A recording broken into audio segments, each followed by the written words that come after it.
नमस्ते दोस्तों, ये है पूर्वा का चार्ट जिसके ऊपर आप देख सकते हो। अब हमने इसे क्वार्टरली टाइम फ्रेम पर शिफ्ट करा है। क्वार्टरली से जब आप इसमें देखोगे ना तो ये स्टॉक काफ़ी टाइम से एक ही रेंज में ट्रेड कर रहा था, यानी कि ये जो इसकी रेसिस्टेंट ये एक रेसिस्टेंट और ये एक सपोर्ट जैसे काफ़ी टाइम पर एक ही इसमें ट्रेड कर रहा था, एक ही रेंज में। अब इसने इस रेंज को ब्रेक कर दिया है। अब इसके बाद इसमें जो नियरेस्ट सप्लाई जोन है आप यहाँ पर देख सकते हो इसमें, बट ये टॉप एरिया है ना, ये कैंडल जो रेड कैंडल जो एक टाइम पर ग्रीन बनी थी, फिर यहाँ से जो डाउन आकर पूरा नीचे तक आने, तो इस टॉप एरियाज में जरूर कुछ ना कुछ तो सेलिंग प्रेशर होगा अभी भी, जिसने प्राइस को पूरा ऑल टाइम लो पर रखा। लो पर रख कर भी इसने काफ़ी सालों तक यहाँ पर एक ही रेंज में इसको प्राइस को ये करा, ऑलमोस्ट 10 से 15 साल तक।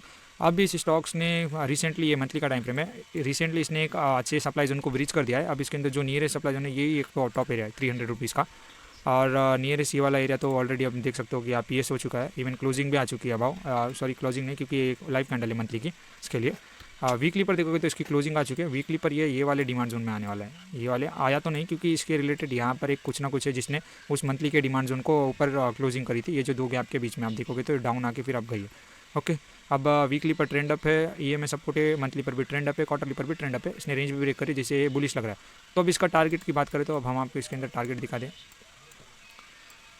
वीकली पर देखोगे तो यहाँ 4-5 बेस कैंडल है, और ये जो टॉप एरिया यही एक है, बाकी कुछ नहीं। इस बेस कैंडल के अंदर भी हम देखेंगे कि डेली पर सच में कुछ है यहाँ पर रुकने जैसा, और कहाँ तक इसकी प्राइस जा सकती है इसके रिलेटेड।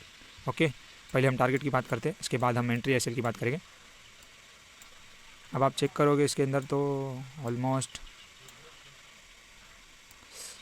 हाँ, तो ये जो लाइन थी ना, ये 217 रुपीज़ की, जिसने मंथली के डिमांड जोन के ऊपर है, क्लोजिंग हो चुकी है। अब इसके अंदर आप देखो तो डेली पर सच में कुछ खास नहीं जो रोक सके इसको। तो इसके अंदर टारगेट की बात करें तो यहाँ तक का आप इसको ऑलमोस्ट टारगेट ले सकते हो, ये वाले एरिया तक, ऑलमोस्ट ऑल टाइम हाई के सप्लाई जोन तक 1400 तक का इसके अंदर आप टारगेट के लिए जा सकते हो। और इसके अंदर एंट्री की बात करें तो इसकी एंट्री आपको यहाँ देखने मिलेगी।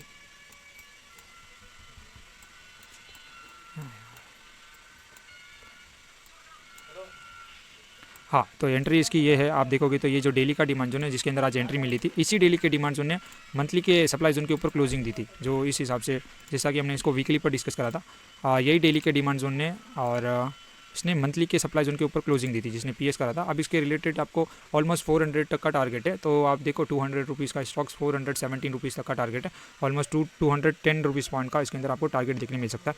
बट इसके आप फंडामेंटल चेक करोगे ना तो फंडामेंटल में इसका पी रेशो 2.6 मतलब 264 का चल रहा है, एंड ईपीएस आप देखोगे ना 0.84।